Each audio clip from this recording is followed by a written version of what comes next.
This is the Naked Gaming Podcast with me, Lee Milner, and Chris Barrow. You sound like you were about to rap. I thought I'd intro it in the most magnificent way. Why are you... Because I feel really happy today. Why? Because the sun's shining. Is that and we've got extra plants. Oh, don't go into the We've got plants. so many plants, it's unbelievable. The only thing that's open is takeaway food and a plant shop. So you've become a plant shop addict. Yeah, I know Sheila. She works in the house plants section. And But what games does she like to play? You didn't get onto that, did you? no. Because you were talking about plants. Actually, she probably likes zombies versus plants. Right. She's like, can I play zombies versus plants, but not with the zombies? Can I play plants, please? Sorry. I'd like to know, actually, apart from Plants vs. Zombies, what other ones are there? There's a Pokemon Leaf Green. I know that for a fact. Oh, come on. And that's it. I'm out now. Help us out, please. Anyway, last month, you said that if people review this podcast, then we'll get out of lockdown quicker. And hilariously, the day after we released the podcast, the government went, we've had our roadmap out of lockdown. So if you review our podcast... Thank you. The lockdown is going away quicker. It worked. Just keep doing it, though. Keep subscribing, keep following, because then it might mean that we never have to go back into lockdown. That is a fact. Yeah, actually, check out our news update episode as well for any info on why PS5s are so difficult to get hold of. We still haven't got one, by the way. Just don't even go there. Work harder. No, it's my work. I've got the money for it now. I've saved my money. I just literally can't buy one. But in that episode, speaking of Pokemon Leaf Green, we talked about those 3 new Pokemon games that have been announced. Also, thanks to our friends at Slug Disco. Oh, yeah. We featured 3 of their games that they've published and actually put out a bonus episode looking at their games. The idea is that if you take a bunch of these creatures, just like totally random ones with random brains and random bodies, and you throw them in the ocean, most of them will just kind of flail around and not going anywhere, but a few will probably get a little bit. And if you let the ones that move the furthest have the most children, then after enough generations, you will actually have like creatures that can actually swim. Now this month, our reporter Alex Rhodes has a roundup of the gaming BAFTA nominations. I wonder if the judging panel have been listening to the Naked Gaming Podcast, probably for my amazing hosting skills. I'll be looking at how you can learn through your PlayStation and Xbox. Through Minecraft, you can learn things like problem solving, collaboration, reading, math. There's also loads of extensions out there to learn things like coding skills. And we're playing another simulator. Well, you're playing another simulator. Number 4 is in the lead. 4 is in the lead. I don't know what the jockey's doing. She's just pressing the screen. Oh, she's coming on the inside, but number 7's coming up from the rear. Don't forget to subscribe so you don't miss a single thing. Don't want to close my eyes. No singing in this episode, Chris.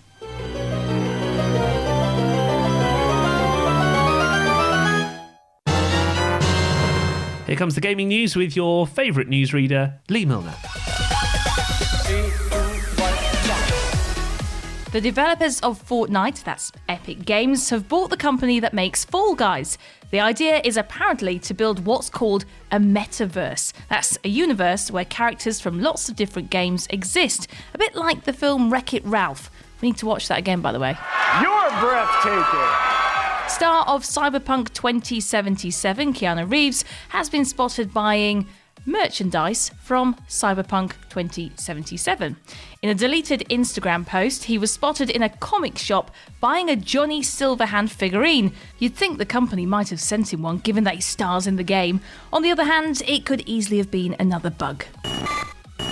Speaking of bugs, a professor has named 3 new species of beetle in Australia after the Pokemon franchise's legendary birds. Yun Hsiao from Eastern New Mexico University collaborated on a paper to document the beetle discovery and describe the new species. They're officially named Bimburum articuno, Bimburum zapdos, and Bimburum moltres. And they're all very colourful like their Pokemon namesakes. Gotta document them all. Sony have registered a patent which allows them to map PlayStation buttons onto any object and turn it into a PS5 controller. The example used by the patent is a banana. The wording in the patent says it would be desirable if a user could use an inexpensive, simple and non-electronic device as a video game peripheral. Just make sure you don't mash the buttons too hard. Thanks to Lee Milner with the gaming news. Just a couple of things to mention as well. You know how in our PS5 special where we went, why is it so hard to get a PlayStation? There's got to be a better way. Well, Currys have come up with a better way. Oh. You can register for what's called a priority pass, and then they'll randomly pick people to be able to buy a PlayStation 5, and you've got 72 hours to complete your purchase. Oh. So there's no way that a scalper... It's like a callback system. Yeah, and also you can only buy one, and if you buy a second one, or if you register multiple times, you get charged each time you register. That's so good. the first time's free, and then you have to pay 20 quid the second time. Don't you think like most shops should do that? I think it's definitely the way forward. You can listen back to our news update episode about why it is so hard to buy the PlayStation 5 for more on that. Stop kidding around. Snake? The nominations for the BAFTA Games Awards have been announced, and for the second year in a row, back after demand, and because he's available, our reporter Alex Rhodes is here to give us all the gossip from the virtual red carpet. It's been another record-breaking year because twice in a row I'm not being paid to do this. Oh, and also because The Last of Us Part 2, set in the middle of a viral pandemic that's devastated mankind, unrealistic I know, has 13 BAFTA nominations, including a new Game of the Year category voted for by the public. It's the most nominations any game has ever received in the awards history, beating last year's record of 11, which was held jointly by one of our favourite games, Control, and the crazy walking simulator, Death Stranding. How many will The Last of Us Part 2 win? Find out next month in Alex Rhodes' BAFTA Games Awards Part 2. You really gonna go through with this? Ghost of Tsushima, a game where you hack and slash bad guys as a samurai warrior, has also received 10 nominations. Well done to them. Better than nothing. Unlike last year, there aren't really any cool and interesting independent games on the list. In fact, it's almost entirely made up of blockbuster PlayStation exclusives like Miles Morales and the awkwardly titled Final Fantasy VII Remake. So the real winners are PlayStation's accountants, as always. I've never been so proud. Women must be hounding you day and night. Hades and Fall Guys have also been nominated for BAFTAs as well. In fact, they're two of our favourite games. I wonder if the judging panel have been listening to the Naked Gaming podcast, probably for my amazing hosting skills. The awards will be announced in a 90-minute online stream hosted by someone else. So join me on next month's podcast for my BAFTA Analysis Roundup Special Extravaganza, or BAFTA Arse for short.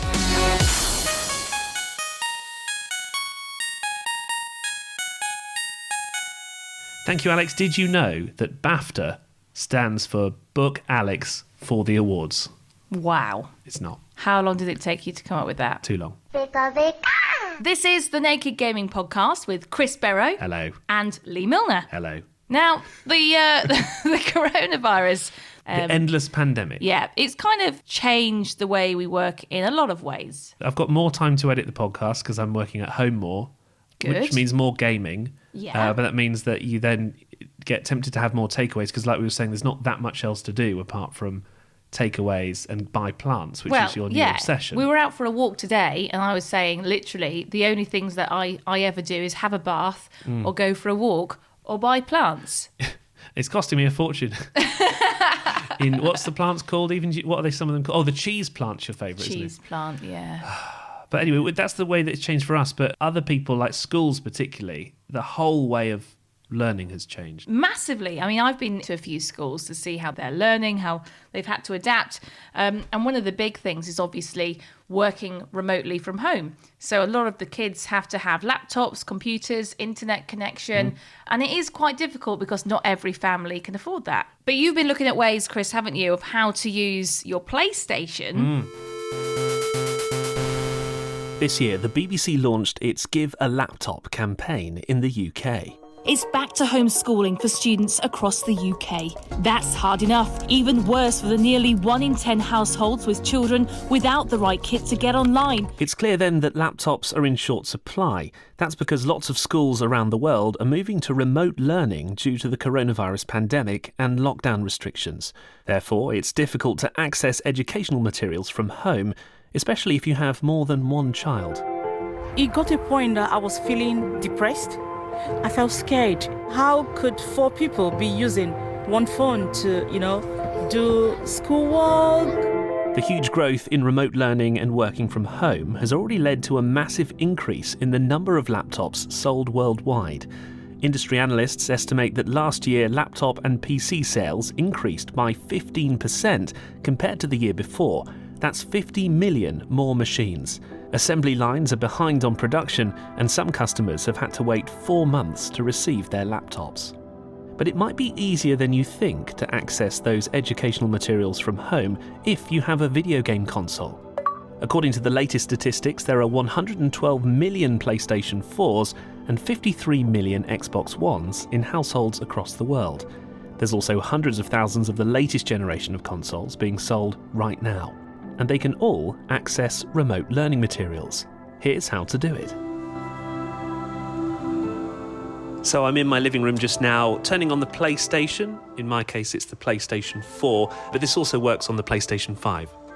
First things first, you need to connect your console to the internet. This can be done either by plugging in the Ethernet cable at the back or by connecting through Wi-Fi, which most of you will have done already if you're into your online gaming. Once you've connected, you need to head to a browser on the console so that you can access the learning materials that you're looking for. Head over to Library, Applications, and then you will see www on a blue background saying Internet Browser. So we'll turn that one off and move over to the Xbox. Now I'm lucky enough to have one of the new Xbox Series X's. This also works on the last generation as well. So go to My Games and Apps.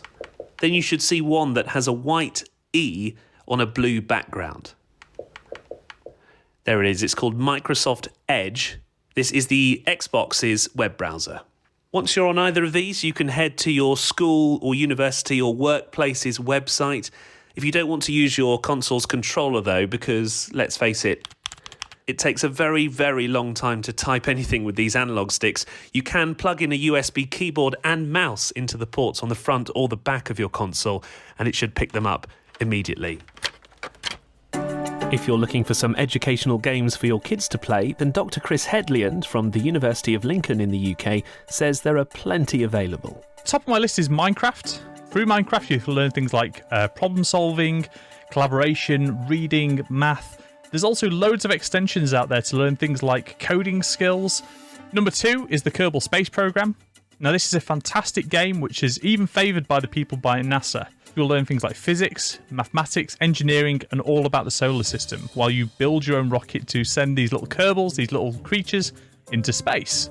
And the last on my list is Civilization. It's a classic game, but through this we'll learn things like cultures, a little bit about history, along with things like strategy and resource planning. With the shortage of laptops set to continue for the next few months at least, perhaps this might be a good excuse to let your kids sit on that PlayStation just a while longer. Dad, just 5 more minutes. Did you used to say just 5 more minutes as a kid when you were playing? Always. I say just half an hour more. just another hour. We went for the whole half an hour, not 5 minutes. Just another hour, Mother. What did she say? No. Absolutely not. Let's go on to some new releases this month. I want to mention Crash Bandicoot 4 has come out on the Nintendo Switch. Whoop, whoop. You've been playing a bit of that, haven't you? Love it. It's good, actually, isn't it? Really, really good. Is it better on the Switch? Graphics aren't the graphics aren't as good, but you are allowed to play it in bed, so you don't have to go all the way downstairs to sit on the couch. You can just play it from the comfort of your own bed. So the answer is yes, it is better. Yes, definitely. There's also Crash Bandicoot On the Run coming out next month, which I'm going to get you to play, which is like the endless runner version of Crash Bandicoot. You know those games where you're sort of running and jumping over barriers. In fact, the Christmas game that you played, the Santa Runner, oh yeah, it's like that but with Crash. So it's like the boulder level in Crash. Yeah, exactly. But it auto runs. It's one of those classics. There's also a new game coming out soon from the developers of Goat Simulator that's just been announced. Great. It's called Just Die Already, though, wow. which I feel like in this current moment in time. They're kind of that's their going thing, on though, a isn't James it? Bond theme, aren't they? No Time to Die. No Time to Die. They're just like, just die already. That's why they can't release. That's why they can't release that film now, because you imagine going to cinema and it's like, well, this is No Time to Die. No, can you imagine if you went to the James Bond film and it's just called Just Die Already? Just Die Already. I've seen so many of these films. There aren't any new games really, apart from one that I found for us. This is called Mundawn. Have a listen to the trailer.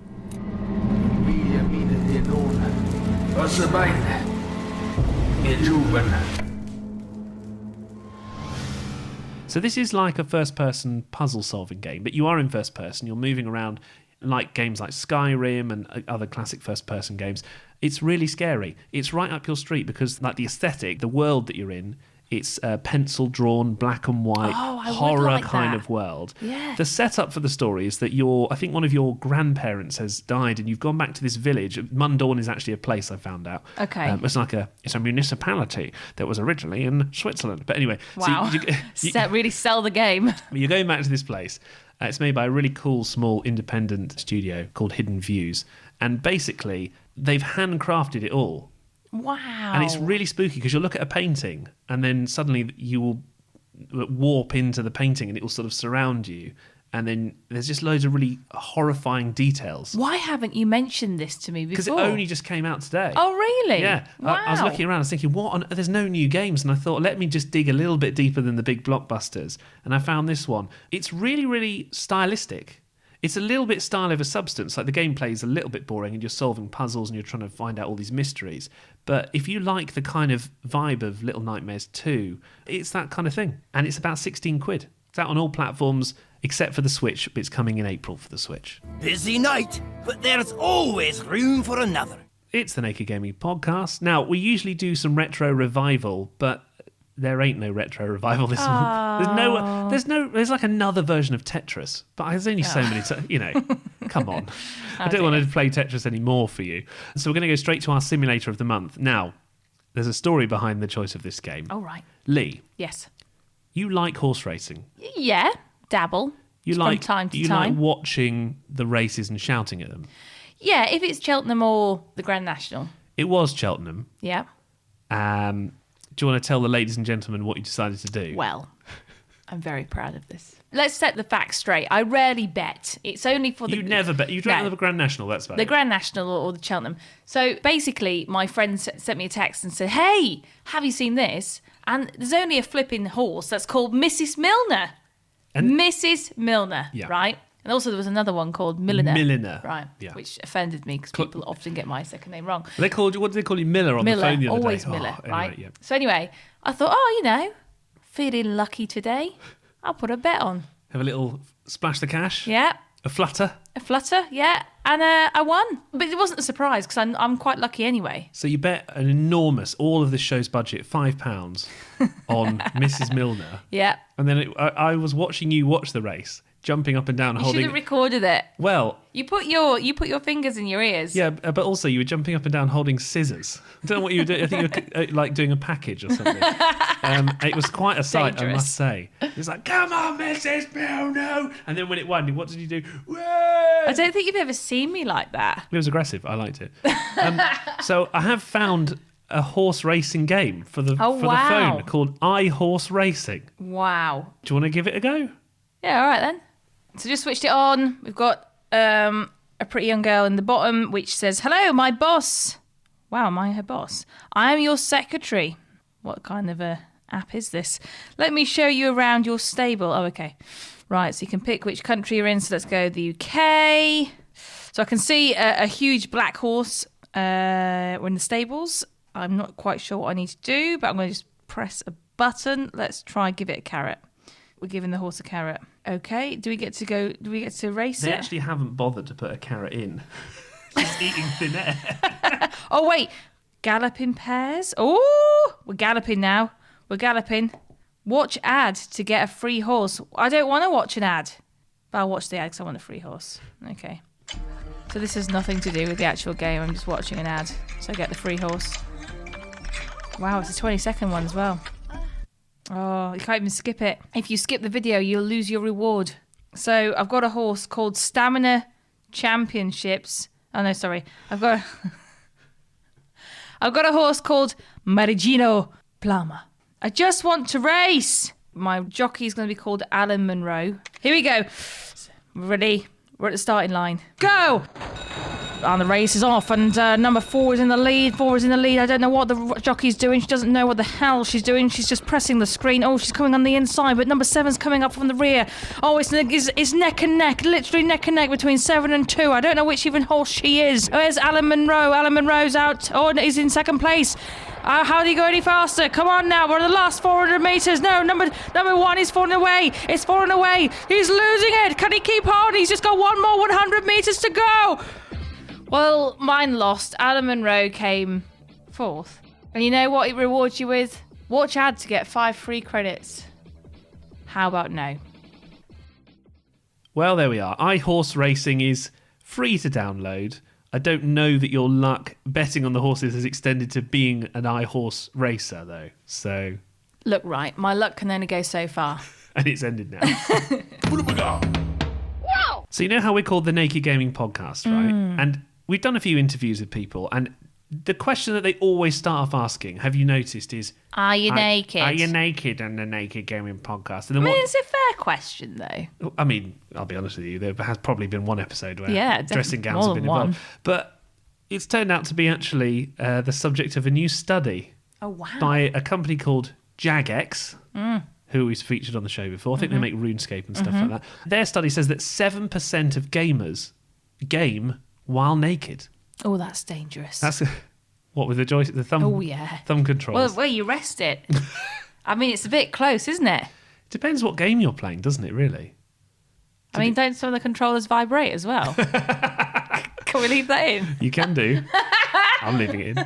So this study. It says they've looked at gaming habits basically since the start of the coronavirus pandemic. They say 49% of gamers say that they game now more than they used to. Which makes it sound like 51% of gamers say that they don't game now more than they used to. Yeah. But the most interesting thing that this study threw up was the question that we always get asked, which is, do people genuinely game naked? And apparently they do. 7% of people are happy to admit it. So it's got to be a bit higher than that, hasn't it? I know a few people that would game naked. You're going to just name someone? No. But just say a first name. Say a first name. James. Yes. I tell you what, if you game naked, get in touch. Oh my, yes. You don't have to email your name in. You can remain anonymous if you like. Well, no, we'll see your email address, but we won't read it out on the podcast. How about that? Yeah. And tell us why you like to game naked. Maybe it's quite a liberating feeling. Naked Gaming Podcast, finally asking the question that everyone wants to know. Yeah. Do you game naked? It's the Naked Gaming Podcast. Now, last month we announced that we were giving away a G2 t-shirt, size large, model not included. In the picture that I look really tired of that picture that we put up online. I'm like, here, hold it. Hold it, love. Take a picture. And I think I'd done a night shift, so I was like, ooh. But anyway, thanks for all your retweets. It's time to announce the winner of our G2 t-shirt giveaway, and it is... Claire Gray. Well done, Claire. Well done, Claire. I'm going to send you a message and get it sent off ASAP. So well done. Now, we've got some big giveaways coming. We're working on getting some big games for you, but this month there hasn't been much, so we're kind of going to... guys. I know. And we failed you. We can give away Bailey the Bunny if you want. Because, or some gin. No, I ain't giving away my gin. But we'll do another giveaway in our next episode. Oh, yeah, actually, yeah. Which plant would you give away? No, we're not giving one of ours away. I'll go another one. Because then we get to go to the garden centre again. Okay, we're not doing a giveaway this month. We'll do one next month, though. But do subscribe. We're going to do another news update in a few weeks' time. We're thinking of doing something about VR headsets. There's a lot of chat about that going on at the moment. And is that the future? Have you seen the new controllers? Yeah. They're quite cool. They do look quite cool, yeah. They look like boxing mitts. Maybe I need some to train. Ooh, we've got a new podcast as well. Oh, yeah. This is a news update that isn't the gaming news update. Yeah, this is a different news update. So we've got a new podcast just released this week, and it's called Work-Wife Balance. And it's all about me. Oh, well, I'm in it as well. Oh, yeah. Chris features in it. And you're the front of the picture, though. Yeah, and so is Bailey the Bunny. But Bailey the Bunny in the picture is more prominent than me. Yeah. But you know your place. So this podcast is all about gaming, which we absolutely love. If you want to hear us talk more about plants. Yeah, and rubbish in general, about what we get up to when we're not working and talking about gaming. Yeah. Make sure you go to Twitter, go to Instagram. @WorkWifeBal. Yeah. And subscribe. Can you imagine the stuff that gets cut out? God. We've also got a video edition coming of our last episode, actually, very soon. Very soon. Basically, we just never sleep. Well, yeah, because I've been doing night shift after night shift. So as soon as I have had an hour sleep, it'll be with you. So check out. That'll be thanks. on our Twitter at Naked Gaming Pod. You can find us on Instagram and Facebook as well. Just look for The Naked Scientists. Anything else you want to say before we go? Nah. Sunshine. All looking forward to some summer sunshine. Hopefully by the time we record our next podcast, it will actually be sunny and I won't be wearing a fleece. I'll be wearing some nice shorts or something. The clocks go forward as well, so that's good. Something to look forward to. Yeah. Well, happy days, everyone. Thanks for listening. Mic drop. Peace out. Don't hit it that hard.